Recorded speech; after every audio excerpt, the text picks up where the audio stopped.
সুন্দর পার্ক পেয়েছি হাঁটার জন্য, বর নিয়ে এসছে আর খুব ভালো হাওয়া চলছে। Guys, welcome to my channel vibing with Weshu. আমি আবারও হাঁটতে বেরিয়ে গেছি আগেন। সরি কালকে ভিডিও দিতে পারিনি, কারণ কালকে একটু মায়ের বাড়িতে গেছিলাম, ট্রাভেল হয়েছিল, ওয়াক করার সময় পাইনি। ট্রাভেলের মধ্যেই যেইটুকু ওয়াক করেছিলাম আমার স্টেপস কমপ্লিট হয়ে গেছিলো, ভিডিও করতে পারিনি, একটু বিজি ছিলাম। তো আজকে আবারও বেরিয়ে পড়েছি হাজব্যান্ডের সাথে হাঁটতে।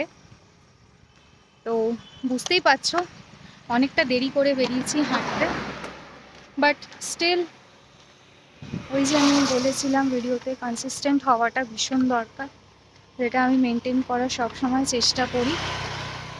তো যেরকমই টাইম হোক না কেন আমি বেরোই, হাঁটি। তো আজকেও বেরিয়েছি, আজকে উইকেন্ড আর রাস্তাও একটু ফাঁকা ফাঁকা রয়েছে, তো হাঁটতে সুবিধাই হচ্ছে আমার। তো আমি তোমাদেরকে রোডটা দেখাচ্ছি, দেখতেই পাচ্ছ। তোমাদের হয়তো মনে হচ্ছে যে গাড়ি তো আছেই, হ্যাঁ গাড়ি আছে, বাট লিটারালি আমি যদি কম্পেয়ার করি অন্য দিনের তুলনায় বেশি গাড়ি ঘোড়া নেই, আমি হাঁটতে পারছি সাইড দিয়ে। তো এই হচ্ছে রোডের, এই রোড দিয়ে আমি হাঁটছি। আমি তোমাদের বলেছিলাম আমাকে কিছু টপিক সাজেস্ট করার জন্য, যেটা নিয়ে কথা বললে তোমাদেরও ভালো লাগবে, ইভেনচুয়ালি আমারও মনে হবে যে হ্যাঁ আমার জন্যও হেল্পফুল। বাট ঠিক আছে, এখনও অবধি যারা সাবস্ক্রাইব করোনি, আমার হামলি রিকোয়েস্ট, প্লিজ আমার চ্যানেলটাকে সাবস্ক্রাইব করো। আমি চেষ্টা করি, দেখো আমি একটা প্রফেশনাল ব্লগার নই বা কন্টেন্ট ক্রিয়েটার নই, স্টিল এতগুলো কাজের মাঝখানে চেষ্টা করি রোজ একটা করে ভিডিও দেওয়ার। আর সত্যি কথা বলতে আমার কাছে কোনো টপিক থাকে না যেটা নিয়ে আমি ভিডিও বানাবো, বাট স্টিল এখন যেটা হাঁটতে বেরোই আমার মনে হলো যে এই জিনিসটাও তো ভালো। হাঁটতে হাঁটতে যখন একাই হাঁটি তখন তোমাদের সাথে কেন না কথা বললে হয়, কথা বলে বলেই সব কিছু শেয়ার করতে পারি, তাই না? তো ইয়েস, তো আমার মনে হয় তোমরা যখন এখনও অবধি আমাকে কোনো টপিক সাজেস্ট করোনি বা বলোনি, তো আমার মনে হয় আমার যেটা নিয়ে ডিসকাস করা উচিত আমি সেটা নিয়েই ডিসকাস করছি। তোমাদের হেল্পফুল লাগলে অবশ্যই কমেন্টে জানিও, লাইক করো অ্যান্ড অফকোর্স সাবস্ক্রাইব করো। তো আজকে আমি যে বিষয় নিয়ে কথা বলতে চাই সেটা হচ্ছে বর্তমান অবস্থায় কলকাতায় কাজ।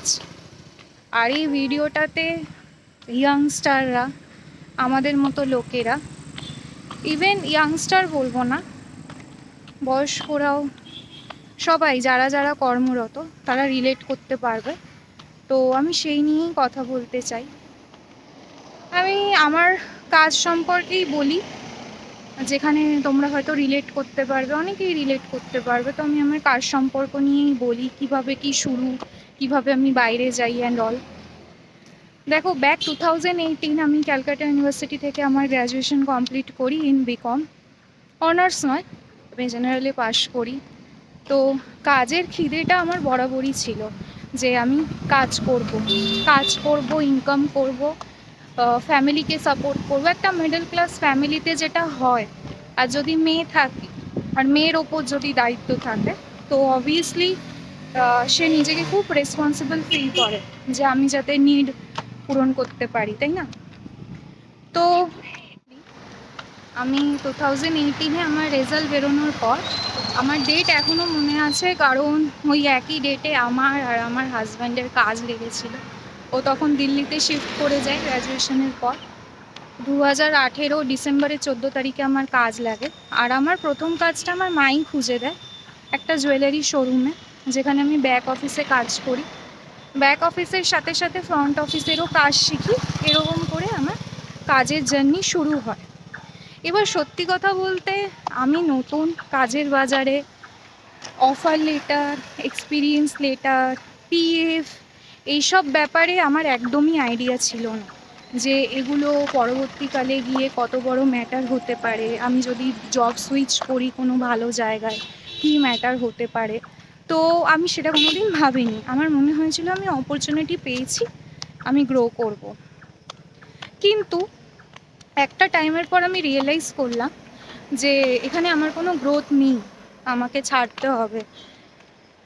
আমার 2019-এই আমার প্রচণ্ডভাবে শরীর খারাপ হয়, যার জন্য আমাকে জবটা ছাড়তে হয়। আমি ঘরে বসে যাই, ব্রেক নিয়ে নিই। আমি প্রায় 6 মান্থ আমি ঘরে বসে থাকি। 6 মান্থ পর আমি আবারও চাকরির সুযোগ পাই, সেটা হচ্ছে একটা সিএ ফার্মে। আমি সিএ ফার্মে কাজ করা শুরু করি। সেখানে আমি ফ্রন্ট অফিসে বসে সমস্ত রকম যে কাজ হয় সেই কাজ থেকে শুরু করে, কম্পিউটারে কাজ থেকে শুরু করে, মাঝে সাঝে ব্যালেন্স শিটও করতাম যেসব ক্লায়েন্ট আমাদের কাছে আসতো। সেখানেও দেখলাম না স্যালারি ভালো, না গ্রোথ ভালো। আর সব থেকে বড় কথা, কোভিডের টাইম ছিল, আমাকে টাইম মতো ছুটি দেওয়া হতো না। এক কথায় বলতে পারো প্রচণ্ডভাবে মেন্টাল টর্চার করা হতো। মানে ইউ ক্যান্ট বিলিভ যে 1 সেকেন্ড লেট করলে 1000 টাকা করে ডিডাকশন হতো। এটা কেউ আজকালকার দিনে বিশ্বাস করে না, বাট সত্যি কথা বলতে গেলে এটাই হতো। কেউ 1 সেকেন্ড যদি লেট হতো পাঞ্চিং মেশিনে পাঞ্চ করতে, যখন লিস্ট বেরোতো স্যালারি দেওয়ার জন্য, তখন তারা 1 সেকেন্ড লেট দেখে 1000 টাকা ডিডাক্ট করে দিত। আর আমি বলে দিই, আমার আগে যেটা বললাম জুয়েলারিতে আমি ব্যাক অফিসে কাজ করতাম, সেখানে কোনো পিএফ ছিল না, আমি কোনো অফার লেটার পাইনি, আমি কোনো এক্সপিরিয়েন্স লেটার পাইনি। ওখানে স্যালারি দেওয়া হতো খামে ভরে বা হাতে। Same as that in CA firm. CA ফার্মেও তাই, খামের মধ্যে ভরে টাকা দেওয়া হতো। আর আমার যখন ইন্টারভিউ নেওয়া হয়, যিনি সিএ ফার্মের মেন মালিক, উনি আমাকে বলেছিল যে you can't expect from us for a offer letter or experience letter. যদি তুমি এক্সপেক্ট করছো তাহলে তুমি জয়েন করো না। তো আমি জিনিসটাকে লাইটলিভাবে নিই, আমি চাকরিটা কন্টিনিউ করি। যেটা বললাম মেন্টাল টর্চার হয়, আমি আবারও ছেড়ে দিই, আবারও বসে যাই। মানে আমি বুঝতে পারছিলাম না যে এটা কী হচ্ছে আমার সাথে আর কেনই বা হচ্ছে। তো মানে এরকম চলতে থাকে, এরকমভাবে আমি কাজ চেঞ্জ করতে থাকি। বিভিন্ন ফিল্ডে আমি কাজ করেছি। তারপর আমি কাজ করেছি যেখানে বয়স্ক লোকেদের রাখা হয়, ওল্ড এজ হোম, সেখানে অ্যাজ আ ফ্লোর ম্যানেজার হিসাবে আমি কাজ করি। ঠিক আছে, সেখানেও তাই সেম, কোনো অফার লেটার এইসব আমি কিছু পাইনি। তো মানে আমার হাজব্যান্ড বরাবরই প্রচণ্ড পরিমাণে সাপোর্টিভ, সে সবসময়ই আমাকে সাপোর্ট করতো। আজকে বলে না, যখন আমরা বয়ফ্রেন্ড গার্লফ্রেন্ড ছিলাম তখনও সাপোর্ট করতো। তো সে আমাকে বললো যে তুই কর্পোরেটে কেন ট্রাই করছিস না। আর আমার মনের মধ্যে যেটা ভয় ছিল সবসময়, যে আমি ইংলিশ বলতে পারি না, আমি এনাফ স্মার্ট না, আমাকে কেউ নেবে না, এই ভয়টা সবসময় আমার মনের মধ্যে কাজ করতো। বাট ও অলওয়েজ আমাকে পুশ করতো, তুই পারবি, তুই পারবি। তো যখন আমি ওল্ড এজ হোমে কাজ করি, তখন আমার মাথায় একটা জেদ চাপে যে আমাকে কাজটা করতে হবে, আমাকে ইংলিশ মিডিয়াম থেকে পড়িনি বলে এই ভয়টা কাটাতে হবে। বাংলা মিডিয়াম থেকে পড়েও মানুষে চাকরি পাচ্ছে, আমাকেও করতে হবে। তো আমি ইন্টারভিউ দিতে থাকি বিভিন্ন কর্পোরেটে, রিজেকশন আসে অ্যাজ ইউজুয়াল, যেহেতু কমিউনিকেশন আমার অত ভালো ছিল না। তো ইয়েস, আমি রিজেক্ট হই, হোপ ভাঙে, হোপ ভাঙা শুরু হয়। তারপরে আমি আবার যতীন দাস পার্কের ওখানে একটি অফিস থাকে, আমি নাম জানতে চাইলে আমাকে কমেন্ট করো, আমি নামটা মেনশন করে দেবো। আমি সেখানে কাজ করা শুরু করি। ভাগ্যক্রমে আমি সেখানে অফার লেটার পাই, আর সেখানে আমার পিএফও থাকে। কি ভাগ্য দশায় উইদিন আ মান্থ অ্যাক্সেঞ্চার থেকে আমার কাছে কাজের অফার আসে, যেটা ভীষণই পরিমাণে আনএক্সপেক্টেড ছিল, যে অ্যাক্সেঞ্চার থেকে। আমার আজও দিনটা মনে পড়ে, আমি অফিসে বসে, আমার যে মেন হেড ম্যানেজার উনি আমার মাথার পিছনে দাঁড়িয়ে রয়েছে, আমি ইন্টারভিউ দিয়ে যাচ্ছি, and guess what, I am selected. সেদিন আমার বিশ্বাস হয়নি যে আমি পেরেছি, আমি কেঁদেছি, আমি মানে হজম করতে আমার মানে লিটারালি প্রবলেম হচ্ছে যে আমার হয়ে গেল অ্যাক্সেঞ্চারের মতো একটা বড় কোম্পানিতে। ইয়েস, আমার হয়ে গেল। আমি আমার হাজব্যান্ডকে বলি যে এরকম আমার অ্যাক্সেঞ্চারে জব হয়ে গেছে, আমাকে গুড়গাঁওয়ে আসতে হবে। সেখান থেকে আমার বাইরে আসার জার্নিটা শুরু হয়। আমি 2021 অথবা 2021-এ আমি দিল্লিতে মুভ করি, আমি চাকরি করা শুরু করি। তো আমি এত কথা বা আমার জার্নিটা নিয়ে কেন বলছি, তার রিজন হচ্ছে এইটা যে কলকাতায় থেকে আমি একটা জিনিস বুঝেছি, সবার কাজের দরকার, কিন্তু কেউ তোমাকে কাজ দেবে না, আর দিলেও সে তোমাকে হাড় জ্বালিয়ে খাটাবে। কিন্তু কিছু কিছু লোকের আমার মতো নলেজের অভাব থাকার জন্য তারা জানে না যে এক্সপিরিয়েন্স লেটার, অফার লেটারটা কতটা জরুরি, সেইটা না পেয়ে কাজ করতে থাকে। নেক্সট যখন কোনো বড় কোম্পানিতে যায় তখন তাদেরকে অ্যাজ আ ফ্রেশার হিসাবে জয়েন করতে হয়। কেন? কারণ তাদের কাছে কোনো প্রুফ থাকে না, যেটা অ্যাক্সেঞ্চারের ক্ষেত্রে হয়েছিল। আমাকে অ্যাজ আ ফ্রেশার জয়েন করতে হয়েছিল। তো ইভেন এখানে বড় বড় মানে এমএনসিতেও তাই, যেহেতু সবাই বলে কলকাতায় কস্ট অফ লিভিং খুবই সস্তা, কম টাকাতেও হয়ে যায়, এটা মেন্টালিটি মানুষের, কিন্তু কথাটা ভুল। কস্ট অফ লিভিং কম কথাটা একদমই ভুল। এখন যেভাবে জিনিসের দাম বাড়ছে সেই জায়গায় দাঁড়িয়ে এই কনসেপ্ট থাকাটা ভীষণই ভুল। আমি এটা বুঝে পাই না, যারা 12,000 13,000 টাকা স্যালারি অফার করছে কি হিসেবে করছে? একটা মানুষ যদি কাজ পেয়ে বাইরে থেকে আসে এখানে কাজ করতে, একটা পিজিতেও যদি থাকে, মিনিমাম একটা রুমের ভাড়া 3,000 টাকা। এবার তার খাওয়া দাওয়ার খরচা আছে, তার নিজস্ব একটা খরচা আছে, তাকে বাড়িতে দিতে হবে সেই একটা খরচা আছে। তো হাউ, কিন্তু লোকরা করছে। তো আমার মেসেজ হচ্ছে এটাই যে শুধু কাজের প্রতি তুমি অনেস্ট থেকে কাজ করে যাবে আর তোমার মনে হবে যে তোমার লয়ালিটি, তুমি যে কোম্পানির প্রতি এতটা অনেস্ট, তোমাকে প্রমোশন দেবে। ইটস টোটালি রং। কারণ আমি লাইভ এক্সাম্পল, আমি এত ডেডিকেশন দিয়ে কাজ করার পরেও আমি কোনো প্রমোশন পাইনি। আমার কিছু প্রবলেম থাকার জন্য আমি দিল্লি থেকে মুভ করে আবার কলকাতায় চলে আসি।